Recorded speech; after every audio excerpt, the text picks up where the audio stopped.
योगी part 2 की जब हम बात कर रहे हैं तो लोगों के जहन में तमाम सारे सवाल हैं। कैसा होगा इसका सरकार का गठन, कौन कौन से मंत्रिमंडल में लोग शामिल होंगे, नए चेहरों को कितनी तवज्जो मिलेगी, महिलाओं का क्या योगदान है, क्या मुस्लिम चेहरों को तवज्जो मिलेगी, ऐसे तमाम सारे सवाल हैं। मैं अपने पैनल हमारे साथ जुड़ा हुआ है अनूप के पास सबसे पहले रुख करेंगे। अनूप, लगातार आप भाजपा ऑफिस में रहते हैं, वहां से खबरें भेजते हैं, लोगों से बात करते हैं, ग्राउंड जीरो पे जाते हैं। लोगों के मन में किस तरीके से, चाहे वो नए चेहरों को लेकर के हो, चाहे वो मुस्लिम चेहरों को लेकर के हो, चाहे वो महिलाओं को लेकर के हो, लोग क्या चाहते हैं?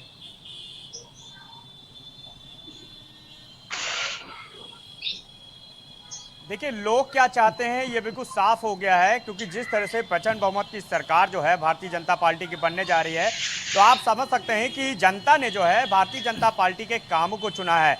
यानी योगी सरकार के कामों को चुना है, उनके जो तमाम मंत्री हैं उनके कामों को चुना है, भारतीय जनता पार्टी के अंदर जो तमाम चेहरे हैं उनको चुना है। क्योंकि जिस तरह से प्रचंड बहुमत यानी 273 का जो आंकड़ा है भारतीय जनता पार्टी ने पार किया है, वो साफ अपने आप में दर्शाता है कि आखिर जनता जो है पूरी तरह से विश्वास जताती है।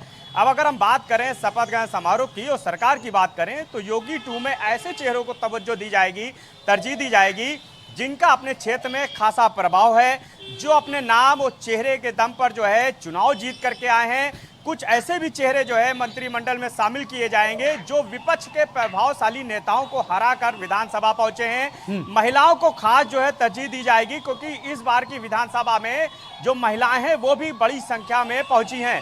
लिहाजा ऐसे ही चेहरों को ला करके जो है सरकार का गठन किया जाएगा, ताकि 2024 में जो है इसका फायदा सीधे तौर पे जो है बिल्कुल 2024 ये बात मैं बराबर कह रहा हूं। और अनूप, कैबिनेट का एक रोड मैप कैसा होगा वो भी हम अपनी टीवी स्क्रीन पर लगातार दिखा रहे हैं कि वो जो संभावित नाम है और ऐसा होगा जो अंदर खाने से खबरें जो आप लोग हमें भेजते हैं, हम उनको लेकर के एक आधार बनाकर वो भी दिखा रहे हैं कि संभावित नाम किन किन नामों को लेकर के मुहर लग सकती है। हालांकि नाम लगभग फाइनल हो चुके हैं, लेकिन फिलहाल अभी औपचारिक ऐलान होना अभी बाकी है। ओपी पांडे जी, लगातार जिस तरीके से अब सवाल आ रहा है कि कैबिनेट मंत्रिमंडल को लेकर के आ रहा है, बड़ा सवाल किन किन चेहरों को तवज्जो दी जा सकती है, ये हम अपनी टेलीविजन स्क्रीन पर भी दिखा रहे हैं।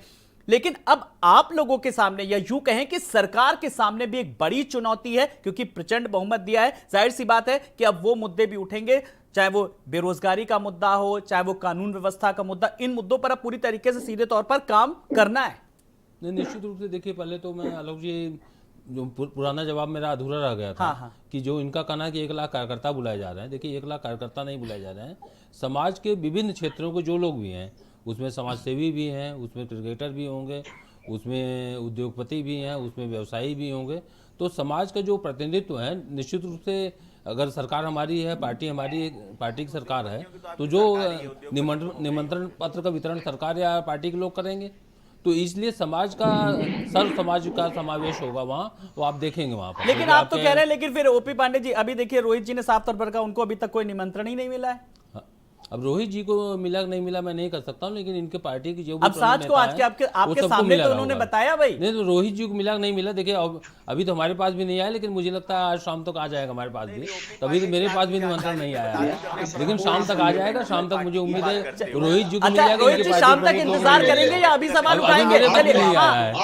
मुझे लगता है शाम तक आ जाएगा मेरे पास भी, और तब तक इनके पास भी आ जाएगा जी। तो अच्छा, अगर निमंत्रण नहीं आया तो आप प्रवक्ता की तरफ से, पार्टी की तरफ से दे दीजिए ना। मैं इनको दे दूंगा निमंत्रण पत्र। देखिए, आपको ऑनलाइन लाइव निमंत्रण मिला है। रोहित जी, अब मत कहिएगा आपको निमंत्रण नहीं मिला। रोहित जी अपनी बात रखिए। रोहित जी को मैं व्यक्तिगत रूप से निमंत्रण पत्र दे दूंगा। जनता जिस रूट पे जनता अलाउड ना हो, जिस रूट पे जनता जा ना सकती हो, जिस रूट पे जनता देख ना सकती हो, उस तरफ ऐसे शपथ ग्रहण समारोह में हम किसी भी हालत में नहीं शिरकत करेंगे। जिस रूट पे जनता की अवहेलना की जाए, जिस जनता ने इनको चुन के भेजा है, उस जनता की अवहेलना की जाए, ऐसे शपथ ग्रहण समारोह का हम बहिष्कार करते हैं। जी, आप पता नहीं, अब आप अपने को आम जनमानस से अलग क्यों पा रहे हैं भाई? रोहित जी ये बताइए जरा। आलोक जी, हाँ संदीप जी, अब संदीप जी, आप मुझे लगता है इस बात की नाराजगी है कि आपको कह रहे हैं जहां पे जनता अलाउड नहीं है।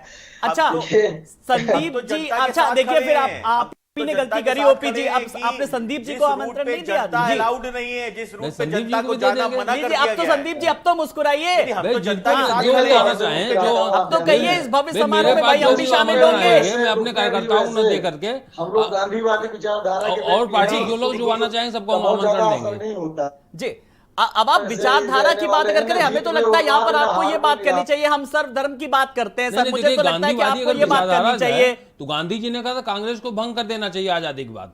गांधी जी की विचारधारा का असली प्रतिनिधित्व जी, हम कर रहे अरे हैं। गांधी जी ने भाई बहुत कुछ गांधी जी ने कहा जी। था कि उस कांग्रेस को भंग कर देना चाहिए। आरएसएस के वो बारे में कांग्रेस कहा है, आजादी की लड़ाई के लिए थी, वो इसको कांग्रेस इसलिए नहीं कि सत्ता मुझे के भोग लगता है करे। कि ऐसी जो विचारधारा गांधी को जी फॉलो कल्पना करना नहीं की चाहिए कि जो कभी सब इंटरव्यू धर्मों को में लेकर के किसी चले, लोग अध्यक्ष जहां नहीं पर हम है। सर्व धर्म की बात करते हैं। जी संदीप जी बात रखिए अपनी। जी। आलोक जी, पहली बात तो पांडे जी के साथ मेरी पूर्ण संवेदना है। पहले महाराज खुद का निमंत्रण ले लो, दूसरे को निमंत्रण बाद में देना। घर के देव ललाए, बारवासु पूजा मांगे। नहीं, हमारे पास मतलब खुद निमंत्रण तो तो आप है ही। निमंत्रित उसकी नहीं हमारी है, चिंता दूसरे आप को क्या मत करिए, निमंत्रण आप दे अपनी रहे हैं। चिंता करिए। पहले आप निमंत्रण लीजिए। अरे सुनिए, तो आगे सुनिए धैर्य से। अरे मैं आपकी लड़ाई लड़ रहा हूँ। मैं नहीं, हमारी लड़ाई दही लड़ने की बिछाने जरूरत नहीं वालों है। को, पानी मैं पिलाने दूसरों को वालों लड़ाई की लड़ता ही हूँ, लड़ाई मुझे लड़ अपने रहा लिए हूँ। कोई लड़ाई की जरूरत नहीं भाजपा है। की स्थिति आज ये हो गई है, उसके जो मूल कार्यकर्ता है वो बेचारे दरी बिछाए, पानी पिलाए। कांग्रेस से संदीप त्रिपाठी जाएंगे, वो मंच पे बैठेंगे, उनको पहले निमंत्रण जाएगा, वो मंत्री बनेंगे अरे जितिन आपके प्रसाद कई जी, लोग आके फिर लौट गए, यहाँ लक्ष्मीकांत नहीं पूछा वाजपेयी गया। जी, जो है आपके कॉमर्स एक लोग नहीं प्रवक्ता बन थे, सकते। वो भाजपा में इसलिए आए, फिर पांडे जी लौट गए आपके पास कांग्रेस मेरी में, पूर्ण फिर संवेदना दोबारा है। आए, दोबारा मैं लौट गए। भारत यहाँ समाचार जगह के कोई खाली माध्यम नहीं से है आप लोगों के लिए। आपकी लड़ाई लड़ते हुए मांग करता हूँ कि शीघ्र से शीघ्र आपको निमंत्रण भेजा जाए।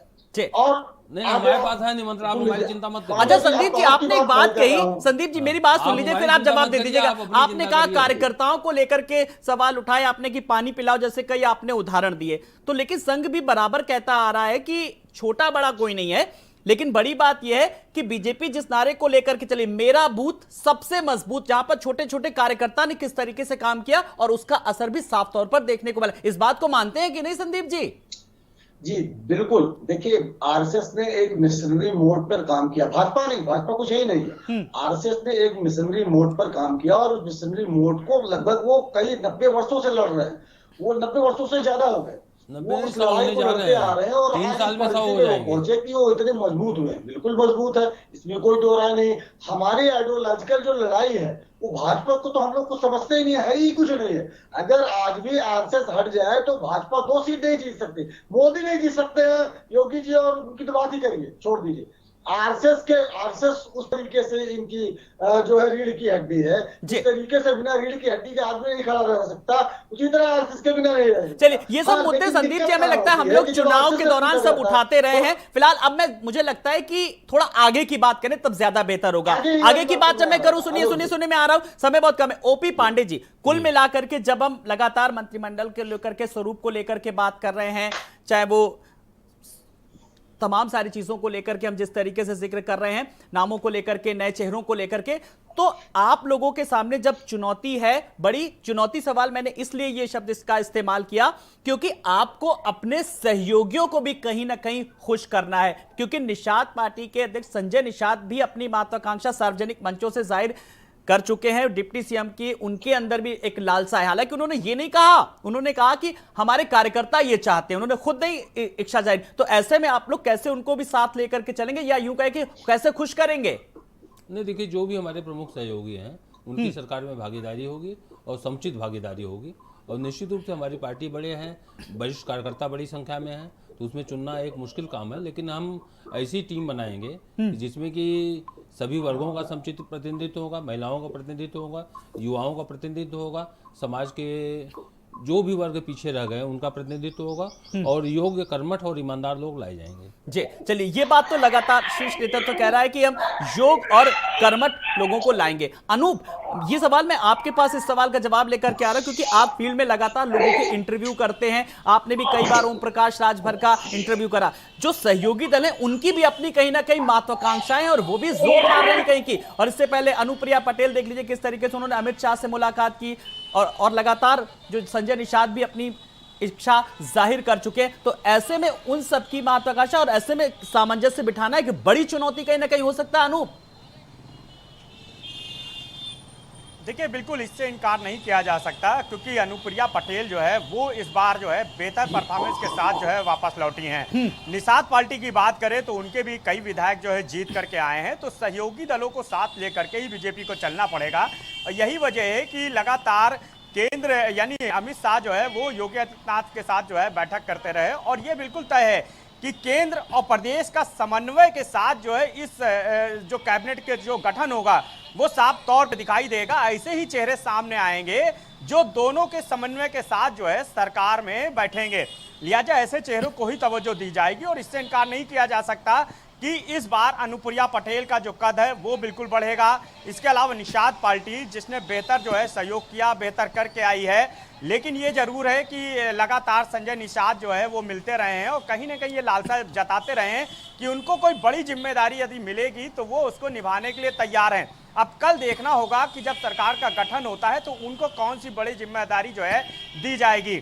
तो ये एक बड़ी चुनौती है भारतीय जनता पार्टी के सामने। अब उसको देखना होगा कि कल जो है किस तरह कैसे जो है सामने आती है। इसके अलावा सबसे बड़ी बात यह भी है कि जिस तरह प्रचंड बहुमत साथ जो है भारतीय जनता पार्टी लौटी है, योगी 2 सरकार का गठन होने जा रहा है, तो जो मैनिफेस्टो में वादे किए गए हैं जनता के साथ, चाहे ये रोजगार की बात करें, युवाओं को नौकरी देने की बात करें, गन्ना की बात करें, किसानों की बात करें, महिलाओं की बात करें, सभी चीजों को देखते हुए, क्योंकि 2 साल का जो वक्त है 2024 में लोकसभा चुनाव के लिए जाना है भारतीय जनता पार्टी के लिए, लिहाजा 5 साल नहीं 2 साल में ही जो इनको साबित करना होगा और जनता के बीच ये साबित करना होगा कि इन्होंने जो किया, इन्होंने जो मैनिफेस्टो में वादे किए वो पूरे किए गए, और वादे अगर नहीं पूरे किए तो उसके लिए फिलहाल विपक्ष भी दमदारी तरीके से अपनी बात रख रहा है। रोहित जी, जो वादे और जो दावों की बात आ रही है, तमाम सारे जो मुद्दे हैं जिनको लेकर के अब आप लोग पूरी तरीके से सजग है, आपने भी कहा कई बार कि अब प्रमुखता से इन मुद्दों को उठाएंगे, चाहे वो बेरोजगारी की बात हो, चाहे वो महिलाओं की बात हो, चाहे वो कानून व्यवस्था को लेकर के बात हो, अब ऐसे मुद्दों को लेकर भी आप पूरी तरीके से मुखर होंगे अब?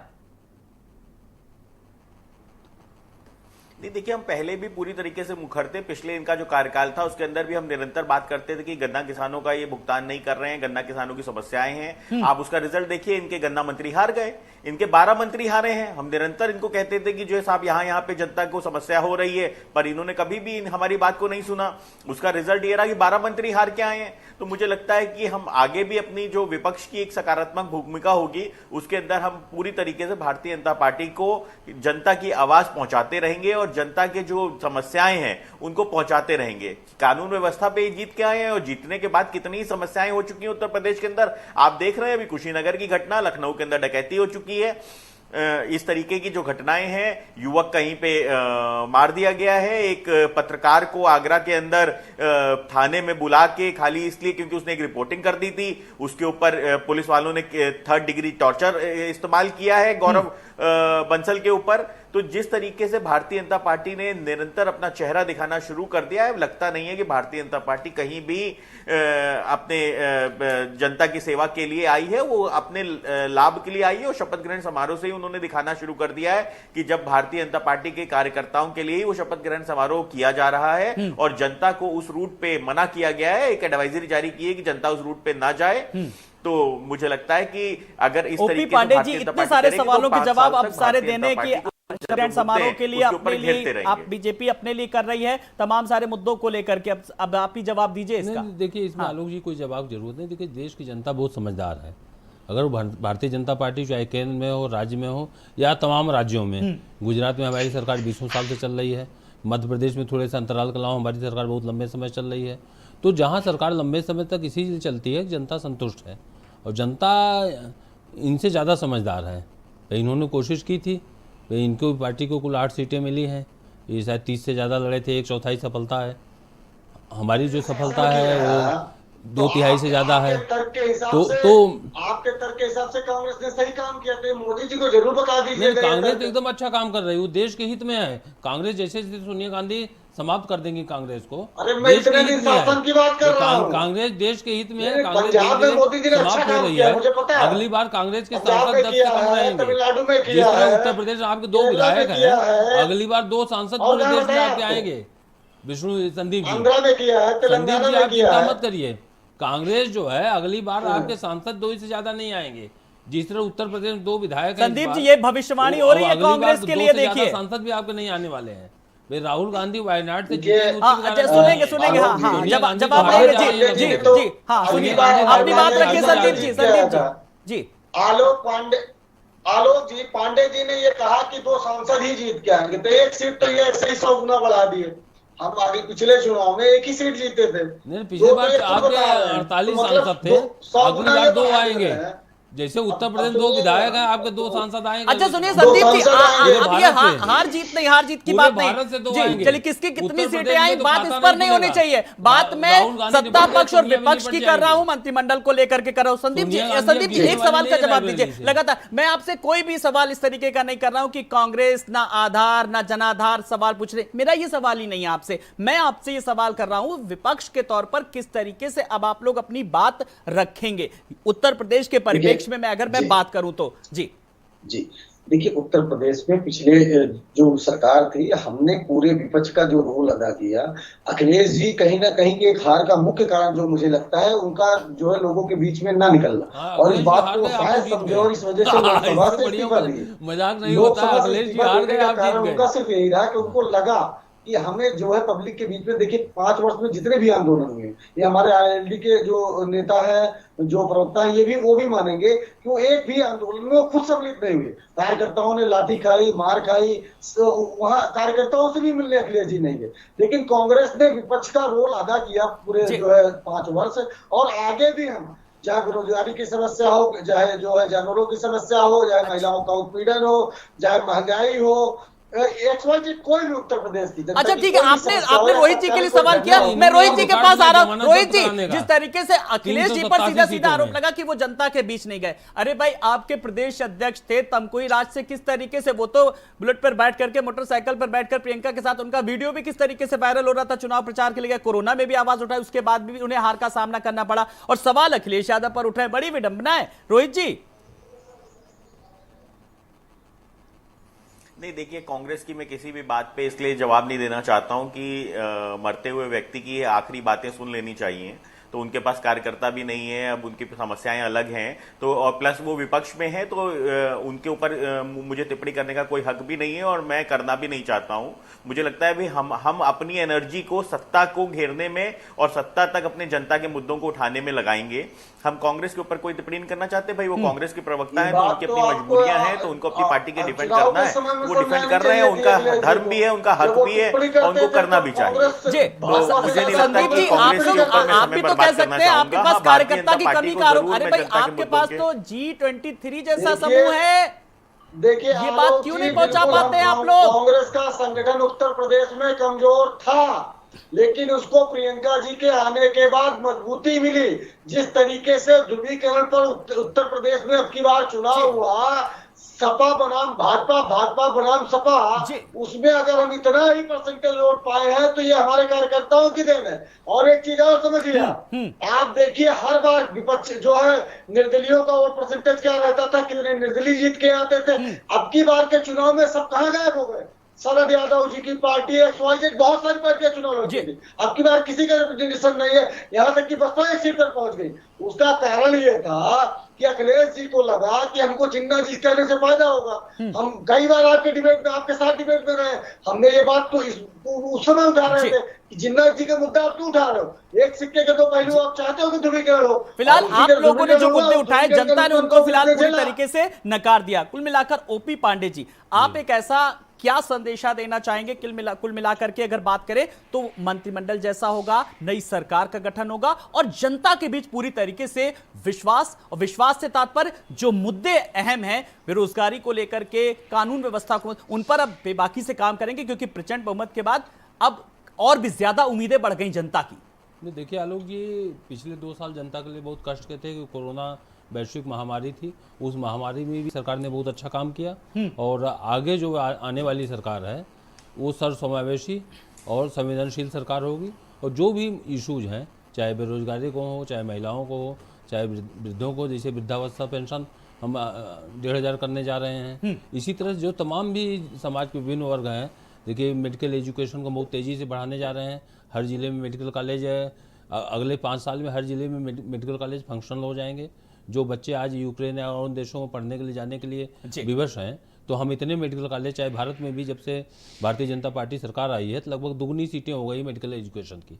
उस समय 40,000 समथिंग सीटें थी, आज करीब 90,000 सीटें। चलिए, बिल्कुल जनता भी यही उम्मीद करती है कि आप को चुन करके लाई है और आप जनहित जैसे मुद्दे उठाएं। आप सब मेहमानों का बहुत बहुत शुक्रिया। ओपी पांडे जी आपका भी, संदीप जी आपका भी, रोहित जी आपका भी, और अनूप आप साथ जुड़े फील्ड से, आपका भी बहुत बहुत शुक्रिया। तो कुल मिलाकर योगी आदित्यनाथ को आज चुना जाएगा नेता, और इसी के साथ साथ जो विधानमंडल दल की जो बैठक होगी 4 बजे, उस पर भी हम अपने दर्शकों को लगातार अपडेट देंगे। लेकिन मंत्रिमंडल को लेकर के, नई सरकार के स्वरूप को लेकर के सरगर्मियां जोरों पर हैं। फिलहाल देखना होगा किन किन नामों पर मुहर लगती है। नमस्कार।